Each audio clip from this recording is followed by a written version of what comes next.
Basketball.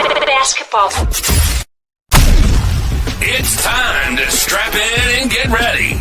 The Insight NBA team is in the arena, bringing you the ultimate play-by-play on who's hot and who's not to help you win your leagues and dominate your mates. You're now hooping with your hosts, Matty G, Skiddy, and Mally for the Insight NBA show.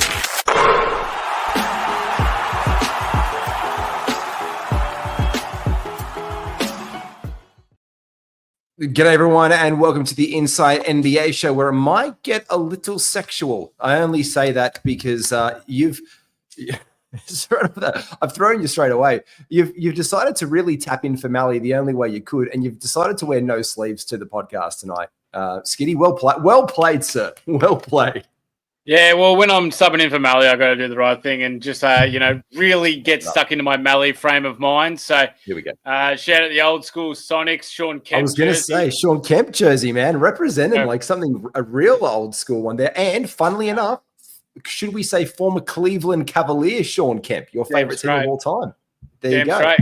Good man. I'm pretty sure they were he was past his prime when he got to Cleveland, but either way, once a Cav, always a Cav. Good on him. He absolutely very much turned into the round mound of rebound back in the day. Gone was the athleticism and just a chunky Sean Kemp. And it's not chunky, it's lean. It's a lean week in NBA fantasy. Do you like that? There we go. That's what we call a little bit of a segue. Because there's two dark days, and we did this earlier this week, and there's no back-to-back streamers. Sad Jordan face. There are no back-to-backs Monday, Tuesday, Wednesday, or Wednesday, Thursday, which makes a must-add show kind of bloody hard, Skiddy. Yeah, it does. It really limits our selections. I really thought that they should be having the guys that play in the NBA Cup game as being able to be streamable, but apparently no, that is not what they do. So then the Bucks and the Thunder now just have one less game of fantasy than everybody else in the season. So who are you tipping in that, by the way? Let's talk about it. It is coming up in 2 days' time because in America it's about to be Monday, the first day of the stream week. So I hope you're getting the good intel right now, putting that into practice. But who have you? You're a punter. Where have you got your money on the NBA Cup final? What are you looking at there? I have it solely, and I'm really on high on this. I think the Oklahoma City Thunder win it, and I'd be even more higher on it if Chet Holmgren was available. But still, I think they are just unbelievable. Who is stopping Shea? No one. Who is stopping J-Dub? Not very many. But also, too, who's going to stop Giannis? I think that Isaiah Hartenstein can do enough to be able to slow Giannis down, or they can, and definitely OKC's team defense is going to be able to do a good job on Lillard with Dort and Chris Middleton. I think that, they'll let Giannis score all the twos that he wants, but the OKC Thunder is just going to do what they do, and they are going to roll. Shea is going to have 40+. Do you think Shea's going to have 40+? Oh, I was going to bank on Shea having 30. I'm definitely going to go plus 30 on Giannis, and I'm thinking they're going to absolutely lock up Dame. I'm thinking if you can get him for maybe 2 threes in there, that's the probably thing that I'm looking at, but definitely the OKC Thunder. They have my heart, Skidmore. They have my heart. And I just want good things for OKC, and I just wonder what the reaction of Josh Giddey is going to be afterwards. It's an NBA Cup game. Who gives a shit? I think them enjoying success is just a little bit of a bee in the bonnet right now. I saw something the other day and I was like, you know what? It probably would. Much like Marcus Smart just went AWOL after the Celtics won the championship last year. There was no Marcus. There was no sign or people were sending welfare checks to the bloke's house, basically. Like there was just nothing on about Marcus Smart. But this is someone we can hit up because it's not counting. And there is only one team in the NBA. So I'm segueing into this very sexily for you. There is a bit of a caveat on the bloke. There is only one team this week with 4 games, and that is the Sacramento Kings. So one ad here could save your life, and topping your list of ads for the week this week is Kevin Huerter. Hot stuff, Huerter. Yeah, I don't rate Huerter that highly, but shit, when he's got 4 games all at home this week, it's just one ad and you get 4 games and it's the easy choice there. Yes, you can get the threes. Hopefully he can do something else than what he normally does, which is sweet FA. But this is the week that I'll have a crack on Huerter because there's no one really else for the Kings. I mean, Trey Lyles is a maybe, but that doesn't really excite me that much. If Malik Monk's around, then you go grab him. That's definitely the one. And he's almost non-existent. But this is the thing though. We've also got him, Huerta, which this is why we want to pay attention. We don't want to jump. So if someone in your league has jumped on Huerta early, 100% Skiddy, you're bang on. No one else in the Kings we want to touch. But he does have his shoulder pop right now. He is doubtful for Monday. So we're probably looking at with the Tuesday, Wednesday, him, but we're still getting 3 games from one ad. The news has come out that he's been moved to doubtful against the Nuggets. So it's the AC joint sprain. If they rest him for the Monday game, I'm thinking the other guy I want to throw into the mix there is probably Keon Ellis. There you go. I'm with you. We said this was also going to be tough because we're on the same page for a lot of these bloody blokes this week. Keon Ellis is the ad for sure. Yeah, no. If Huerta misses, then definitely. I'm all about Keon Ellis because that could be 8 steals for your week just with Keon Ellis. Yeah. That's really, really, really tempting. So I rate that. I'm with you there as well. Now, as you can see on this show, what we do is we put across all the data for not only just Yahoo, but ESPN and Fantrax ownership. And Huerta is owned 8, 10, and 36%. He has ducked down with that news of the news of that AC joint injury. Ellis is even more widely available than him across all formats right now. So we look there. Nick Richards, Shake Milton, Davian Mitchell, and Obi Toppin. They make the rest of your list. Looking at those options there, why are these next 4 blokes? Let's start with Nick Richards. Why is the big fella on your radar? I'm still just worried about what's going to happen with Mark Williams. Like, surely he's not missing all that amount of time, and then he's just coming straight back in and he's going to be playing 32 minutes a night. I just don't see how that happens. Richards can still get good stats in small amount of minutes. So, and then if he gets a starting spot back because Williams sits or something like that, then I'm more than happy to have that grab of Nick Richards, but I think that's a little bit more for probably deeper leagues if need be. Toppin's just playing well, but I don't really have a lot of faith in Obi. But either way, people are starting to take notice of him. He's getting a little bit more of a run, but now that Thomas Bryant's in Indiana, it does limit Toppin's minutes that he's able to get with Pascal and Miles Turner both playing. So it's going to hurt Toppin a little bit, even though he can score in limited minutes. David Mitchell's got all the opportunity in the world with the amount of injuries that are in Toronto, but he's just not grabbing them by the balls, and he is letting that slip through his fingers, and he's really being a pain in the ass. I think he's had, 1 10 assist game, and then he's just been awful other than that. So I'm not having a bar of that there now of Davion, but he is one to watch that we just have to take notice of because of the injuries. And then the last man there, Shake Milton, is someone that I am now getting on board with, and I am picking him up in 14, 12s league teams. I think there is a good chance that he and Ben Simmons are now the only ball handlers in Brooklyn. They're the only 2 that can really handle the ball. Keon Johnson can't do it. Cam Johnson can slightly, but not really. Clarkson, God, no. Cam Thomas is still injured, so until Cam Thomas is out, Shake Milton is going to get a lot of the ball, and I think there's going to be a lot of times where he's going to be like, get out of my way, I'm just going to score. Could be 20 points per game. Yeah, and look, he's got the assist in the defensive profile. We know he's a bit of a fantasy goat. Like, he is one of our silly season. Are you drinking a solo? Are you a solo man? Always. Such defensive. That is not 4-1, baby. Yeah, baby. Toast up to 4-1. And by the way, what we are saying, our good friends 4-1, shout out to Ash and the whole team at Standard Squeeze. Make sure we're drinking from him. You can drink from him too. All Christmas long, baby. IFS 15 is your promo code you want to use in store. And I want to get back to your point real quickly on Obi Toppin. I watched that game today. I managed to catch the tail end of it just after I did the preview for this week. And unfortunately, there was 11 minutes and 26 seconds of Thomas Bryant being rolled out there to integrate into the team, which did hurt Toppin's minutes, but he was effective. He played 20 minutes and 35 seconds today, so almost to the 20 minutes, 16, 5, 2, and 3 steals. Again, this is the thing which isn't sustainable about him. The 3 steals a game, which he's been getting just in boatloads lately, not sustainable. The high field goal percentage, 4 threes in there as well. Like, that's just not sustainable Toppin minutes. Maybe it would be in 25, 26, 28 minutes. But yeah, Obi Toppin losing minutes out to Thomas Bryant, I do not like. Let me hit you with my first list then, because it feeds a little bit into your second list. I'll start from the bottom now. I'm here.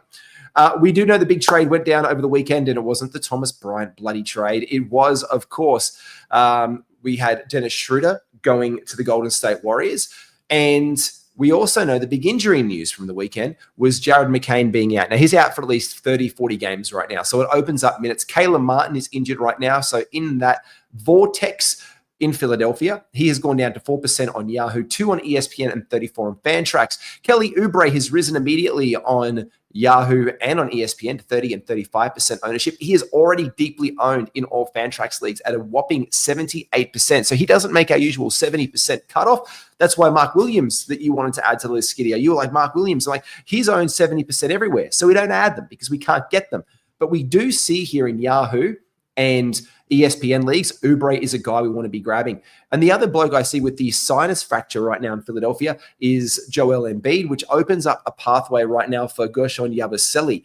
And now Gershon, the Frenchman, is 10, 3, and 41% owned across Yahoo, ESPN, and Fantrax, respectively, which means there's minutes there. You also like KJ Martin. We had a bit of a chat about Skiddy as well as an option there in not probably as fantasy relevant right now, but with Caleb Martin being out, maybe a bit of a grab in deep leagues.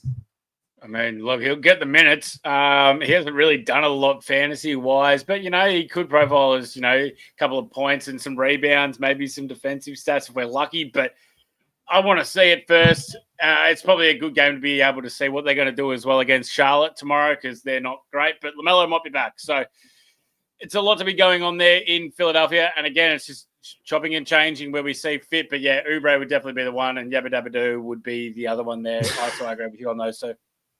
And KJ Martin, in fact, has actually slid into the 160th ranked player over the past 2 weeks, averaging almost 12 points a game. 3 rebounds, and that's about it. A few peripherals, but it's been on excellent percentages. 833 from the free throw line and 676. So we can add him to our list in deeper leagues to get on down with. Also getting on down, I'm a big fan. We're mentioning guys, we're going to come to someone else in a couple of minutes, the fringy guys that we can talk about in Cleveland. Karis LeVert has gone down to 20% ownership in Yahoo, 46% and 72%. There's minutes for him. Those minutes are slipping because someone is on the rise and coming back that I know you're going to talk about. So I've just got Karis LeVert with the 3-game week for the Cavs on my radar. But the other bloke that I'm really kind of into, I'm into Julian Strother.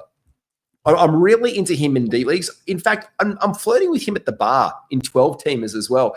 I think he's been sneaky value. He is 2% owned in Yahoo, 1%. He's risen to 1% in ESPN, and 27% standard ownership across platforms in Fantrax right now. In the last couple of weeks, Strother has been good enough just to make it into the top 10 in fantasy. Top 200 in fantasy. Now, in deeper leagues, this is where it is, but he's also doing a little bit of what I like. I like the 10 points a game. I like 1.2 rebounds, 2 threes, and he actually jumps up in the last week as well. So that's the last 2 weeks of data. If we look at the last week of data alone, Julian Strother has come up into 170th. It's 12 points a game, 4 rebounds, and 2 assists on 508.57. I think it's worthy and noteworthy, especially on back-to-backs. We can bring him in, and the Nuggets do have a fantasy friendly schedule because they play on the Friday, Monday, and Sunday games this week, where we do have a little bit. They have 3 games right here where we can also squeeze out some low-volume capability. So that's why Strother makes my radar there, Skiddy. But those are my first 5. Guys, anyone there you would be looking at, or they're just like, once again, we just must watch and see who's on our wire and we pick them up? Yabba Dabba Doo is definitely one that I would agree with you on there. Karis LeVert, he's always just going to do what Karis LeVert does. I think the Strother one's interesting just because he's got his percentages up to where they're actually respectable right now while averaging 12 points per game. If he can start to get defensive stats, because that is what's missing badly from his game, if he can start to bring them back, zeros in the last week. 25 minutes. So the minutes are good. So if he can just start to bring in some defensive stats, what is he? He's averaging 0.8 steals for the year and 0.4 blocks. So if he can bring those back up, could be looking at getting close-ish to the top 100. So, I don't mind it. And they desperately need someone. But also they need it off the bench. They need more Murray. And absolutely. And Christian Braun is a game-time decision as well. So I think with Christian Braun being a game-time decision, we look there because otherwise we're looking at Peyton Watson, I think is the only other guy, but he's been well on down the form. And Westbrook. And this is the thing. I hate to say it. I was going to put him on my list. He's had a bit of a fall-off. He had a bit of a stretch, but I think Westbrook, we know what he does. He gets us counting stats. So if we're okay with taking a hit percentage-wise, we can always look to bring him in there. Let's get to your thing, G. Hang on a second. let's just not throw salt over the eyes or anything like that. Russell Westbrook has been amazing without Jamal Murray this season. He's averaging 50% from the field without Jamal Murray in the team. He's averaging 38% from three without Jamal Murray in the team. And he's averaging 8, 6, and 6. It's unfathomable. And all of our 2 steals a game as well. He even got defensive player of the game against the Hawks from them. You're right, 100%. Basketball wise, this is a dream landscape for Russell Westbrook.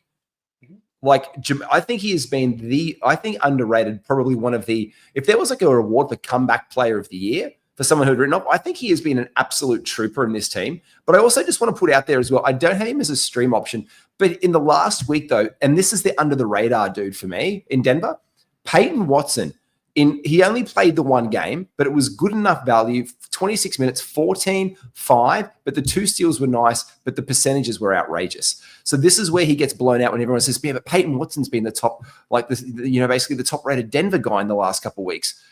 It's because in the last week, he played 1 bloody game. Yeah. And Denver's played 1 game in the last week, and it was a blowout. It was a blowout game against the Clippers where they won by 22 points. So why do I care about it when Peyton Watson gets extra minutes? I don't care. Exactly. So let's focus on the guys getting the minutes in the core bulk of it, and that's where we can go from there. Your second list. I love this list. I think this is a sexy list. Take us through, man. Yeah, so I got Klingon down there just because of Aiton's obviously, just doesn't want to play when the other 2 guys play. And if one of them's got to get traded, one of those 3 have to get traded. So when that happens, Klingon's going to be fantastic for blocks and rebounds. So he's a guy that I'm keeping my eye on just for when that is available. If I can get some extra points around now, then I'll take it. Isaiah Stewart's an interesting one because I never thought I'd be saying this, but JB Bickerstaff obviously values defense. And Isaiah Stewart has been shitting all over Jalen Duren defensively this season. And it's showing because he's getting the bulk share of the minutes now. So that's just how it's going. Duren's is going down. Stewart's is going up. No, he's not the best fantasy player, but shit, if he's getting the minutes, then that's something that we've got to really pay attention to, and that being Isaiah Stewart. So it's something that we have to keep on having a gander at.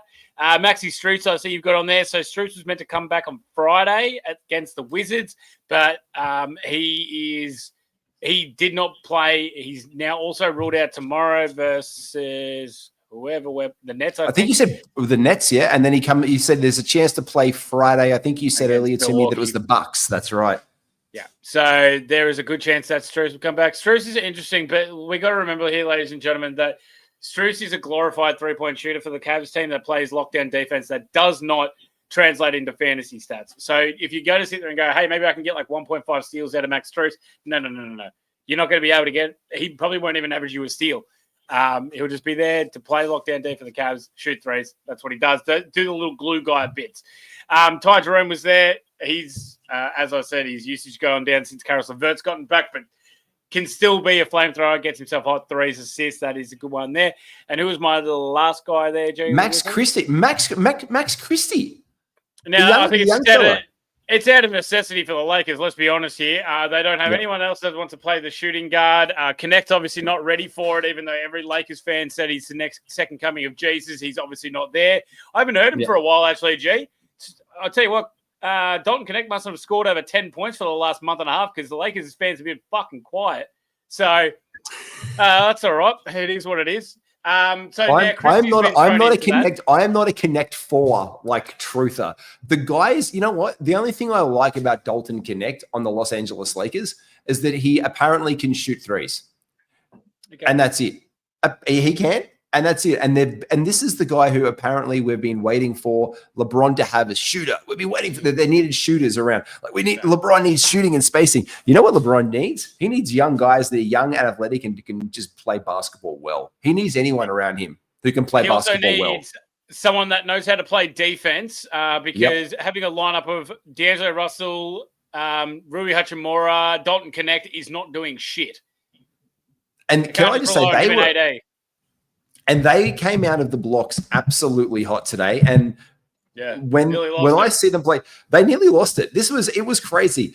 They lost. They do not know how to play second half basketball. I don't even know they know how to play second quarter basketball sometimes, but they came out and they put an absolute massive hurt on them at the half. And I was like, this is good. And my fantasy week in one league hung on AD getting back out there. So I was like, please don't blow him out. I need you to hit some free throws. I just need 2. If you hit 2, I even got my calculator out. I was doing the prep notes for this show. I got the calculator and I'm like, if AD just hits 2 from 2 more, I'll win the week because I'm behind by 1 free throw. So he just needs to hit them, because I picked up Luke Cornett in the league, in Champs League in Ball Page, and I picked up Luke Cornett to help me with lockdown rebounds. And then the Bastards decided to have a crappy field goal percentage for the week and decided to go to the free throw line way too many times that Luke Cornett's worthy of. But funnily enough, Luke Cornett does make my list. But I'm with you. Max Christie, he seemed to be like a defender. And the stealer game, the percentages suck for him. If he can get his percentages up and stretch that floor a little bit more, man, I like Christie's game a lot. It's out of necessity. I'm not super confident. I'm not going for in 12 teams. I might have, it's more 16 kind of leagues where I'll have a look at there. Yeah, just because it is completely out of necessity, because they need to roll someone else out there besides D'Lo and Connect and stuff. So I would agree with you there. Now, look, and this comes back to my one. Out of necessity, someone who's needed to step up time and time again from the Miami Heat is Duncan Robinson. I've just added him in a league, and with Terry Rozier sucking and guys like Drew Smith being the new point guard they need to roll out there, I've got Duncan Robinson on my list. In Yahoo, he is 8% owned. And this is what we can look at percentages as well, where they're up and down. And all the greens indicate they've gone up even by a slight raise. Red means a down bump in their ownership. We generally know that when Fantrax ownership is higher than our Yahoo and ESPN, that we might be onto something good right here. And Duncan Robinson at 31% on Fantrax, but 8 and 3% in Yahoo and ESPN tells me something that I could probably get some value out of that pick and ride him out, because he does have some good games this week. He plays on the Monday. We've got some more Heat games. And again, like we said, there are those teams, like you said earlier, with the Cavs that do have the 3 gamers this week. And there's only a handful of them. That's the Nets, the Hornets, the Bulls, the Cavs, the Nuggets, the Pistons, the Clippers, the Heat, the Pels, the 76ers with the changes on there, the Raptors and the Jazz as well. And again, back to that low volume thing that we're talking about, the Heat do get some good action for us to play on this week, including that Monday game. So we're looking at that when we're looking at our schedule. So that's why he absolutely makes my list this week. Lou Dort, I'm a big fan of, and I can't believe that in everything that he has not owned more than he is. This bloke has been putting together a really good season, even with Alex Caruso back in the lineup. I have been a big fan of what Lou Dort is doing in OKC. In fact, he has been the 100th ranked player over the last 2 weeks in fantasy. Lou Dort averaging 30 minutes a game, 11 points, 2.6 threes, almost 6 rebounds, 1.2 assists, 1.6 steals, and 1 block. Now, the field goal percentage hasn't been great. It's been sub 400 at 388. And the free throw percentage hurts at 662. But with those percentages, the bloke's still a top 100 player. So if you're in one of those punt builds, geez, pick him up. And he's not getting to the line enough really to really warrant you freaking out at only 1.2 attempts a game. You can kind of insulate that again. But this has been really good from Lou Dort in the last 2 weeks. So I like that for him. Lou Dort is actually the 41st ranked player in this last week of fantasy. In the last week. Oh yeah. He's been flying. The steals, the defensive stats has been there. Like, they've really wanted these cup games. The final doesn't count, but they have played their asses off OKC. Like, they really want to make a statement with the cup, and you can tell it. Like, there's a lot of pride on the line. And with Caruso back in the lineup as well, I was worried about what Dort could do, because they're very similar in that way. I think it's why we were kind of worried about Dort in the preseason. And they've shown us like incredible defense, and he has been doing it in spades and filling up with great threes as well. Ochai Agbaji has gone down. Ochai Agbaji, 18, 21, and 61%. Ochai. I will order the Ochai, please, on oat milk. 18, 21, and 61 for Ochai. Look, I like him, again, with the schedule that they have this week for the Raptors. That's also why I'm looking at Kelly Olynyk. He had a down game last week, and he was dropped in a lot of leagues, 15, 5, and 63% owned. And my last Raptor here as well, this makes my list much like your Maxi Strus, is Bruce Brown. I like my guys who can come in and who might be off the radar and who are just sitting there in leagues that might be feasible for my team. I do like Bruce Brown. I think he had a season of acclimating last year. I really think that he could add a little bit more value, especially with the injuries. Emmanuel Quickly is back doing some training. We don't expect him back for another week at least, so he is out for all of week number 9. We did expect a mid-December ad for him. I think he might flirt back in week 10 next week. and then we'll see a run. But I think Bruce Brown, with everything going on with this team, is an ad. Now, he is back. He's not going to play Monday against the Bulls, but he is looking pretty good. So I think he might be an ad later in the week, or we can just see where he's at later in the week for an ad for my set there. I'm also looking, as I said, at all of those Raptors to add in with, again, Olynyk, Ochai, and Bruce being probably the top names there, because you have another guy that you want to throw into the mix there, as you said earlier, Davion Mitchell. Yeah, as well in Toronto, but then it just becomes too much of a log jam. So if I was going to, like, on fantasy-wise, you'd say Olynyk's probably the best fantasy player if they had all the same amount of minutes. Then it would be Brown, then it would be probably Abaji, and then it would probably be Davion Mitchell. But that's not how it works. So, yeah, I guess we're just going to figure out which one we have the gamble on, and then which one gets the minutes, who's going to be able to be the fantasy player, because I wouldn't think it'd be Kelly Olynyk. I don't think he'll get the lion's share of the minutes. I think it'll be the other guys. Yeah, I agree. And I think it's pretty much what they've been doing all year in Toronto. It's been shared around. He'd come back in. And the reason why he's gone down on ownership, he had a bit of a stinker last game. So people get the shit straight away with a guy like, oh, he was crap. And then they throw him back on the waiver wire. We can pick him up. We know he has a well-rounded fantasy game. He's one of these bigs that can, his assist numbers are great. He can add his defensive numbers, and he is a good free throw shooter. Skiddy, let's wrap it with this one. I've got 5 guys I've just thrown together for both of us, guys that I know that we're in active leagues on. This has been my the waiver warriors list that we put together each week in the show. Now, look, I know he went to the locker room and they've said it was just precautionary. Let's just put the caveat on for Kristaps Porzingis. But we know how precautionary and how valuable KP is. The Zinger Burger is like, he's a centerpiece for this team, isn't he, mate? Like, if they're going to win a championship, it's going to be with KP. Yeah, absolutely. So they need to make sure they keep him healthy. So, yeah, I don't think they care. And they've got an outstanding record. They have time to where they can afford to rest him. So, yeah, it's obviously going to give extra minutes to Cornette, Cater, Al Horford. But we know Al Horford doesn't play back-to-backs or play that many minutes or anything like that. So, Cornette. He had a sneeze today. He didn't play. No. Didn't need to play against the Wizards. That's pretty smart management, if you ask me. That's a win that you can just write down in the books. So, yeah. So Cornette's definitely a guy that you keep a lookout on for the Boston injury report to be able to see if he gets enough minutes. Because him and Cater is going to get a fair share between them.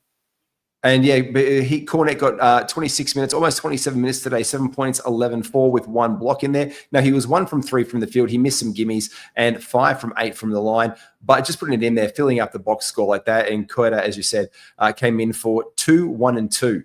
So not a lot going on there in his 10 minutes, but they definitely preferred Cornette in that lineup. Kayson Wallace with OKC, another guy who has been on absolutely blistering form for the Thunder. So I put him on there. He has been a nice little addition. In fact, he slid up to the 92nd ranked player in the past 2 weeks on 28 minutes a game, 8 points, 1.6 threes, 4 rebounds, 2.8 assists, 2.4 steals, and a block. That's almost 3 stocks a game for Kayson. We love that. Andrew Nembhard is coming back and playing well for Indiana. Jalen Smith, he might get the start on Monday. We're watching the waiver wire for that one because Vooch missed it with a runny nose, and his runny nose could last a couple of games like DeAndre Ayton. So let's see what Six does. And Brandon Boston Jr. as well is another option we can look at for the Pelicans. Don't you dare insult Nikola Vucevic by calling him somewhat like DeAndre Ayton. He has a runny nose. An absolute. I don't care. That he's allowed to miss a game for a runny nose. At least he's not sitting at home when there's a bloody snowstorm and he can't get out because he can't be asked getting a fucking helicopter out of his house. I don't think it's a smart play to take a helicopter in a snowstorm. Don't worry about it. It's fine. I don't think it's right fine. To play. Is that your professional aerial aviation advice? You know, guys, if it's a snowstorm, just get the. I'm sure.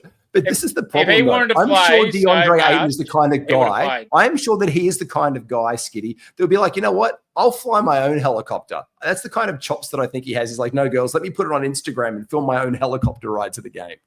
No, he wouldn't. That's the kind of bloke he is. Staying at home, not going. He doesn't play. All right. Look, do you think that? Okay, then now let's talk real talk about here for Jalen Smith. Do you think that he is the starting center in Chicago by the end of the year because Vooch gets moved? No, but I wouldn't be surprised if it happens. You wouldn't be surprised. Do you think who's the next? Who do you think this is? I would love for you to use your Skiddy crystal ball Can you put this on the whiteboard? Can you just put a little thing on the whiteboard and just write down right now? I just think you just need to permanently put in market for 1 second. I'm going to ask you straight up, who do you think is the number one target in the NBA? Who is the next trade domino you think to fall? Like, who is on your, like, I think he's gone? There's a few guys that I think I'll take the safe answer. The safe answer is Jonas Valanciunas going to the Lakers. You think that's going to happen? I know it's done. I know the deal's done. They're waiting for the deadline to pass over, and then they're just stretching out the last little bits. And then Valanciunas will be a Laker he'll be a Laker this time, like next week, easily. Really? Mm-hmm. Oh, that's interesting. See, I heard that, but I heard there was another piece going into it as well. So I'm wondering who the other piece is. I know it's not draft. It's not draft capital. Who is it then? Who's going? I don't know. It's him and whoever the Lakers. I think it's Gabe Vincent in a second. I think. Oh, Gabe Vincent's been playing real well too. No, he hasn't. I like Gabe. I just like him on the team. Everyone on the Lakers hate. Yeah, I like him on the team too because he's throwing for him. It's great. Every Lakers fan hates him. I like him. I actually see him out there, and I'm like, Jesus, you're actually trying to play basketball on a team that needs people to play basketball. I think he's a real player. I think Gabe Vincent is a real player, and I think he's made his way back in and fitted well. I just don't know what's going on there. And I'm not a Lakers fan. I'm just a LeBron truther. And I just watched them today, and it was painful watching them almost just lose a game to the Grizzlies. I thought it was funny. Desmond Bain, what do you think's going on there? You would. Well, you just read the type in. Did you just have it? Do you just no, not trade wise, just in general?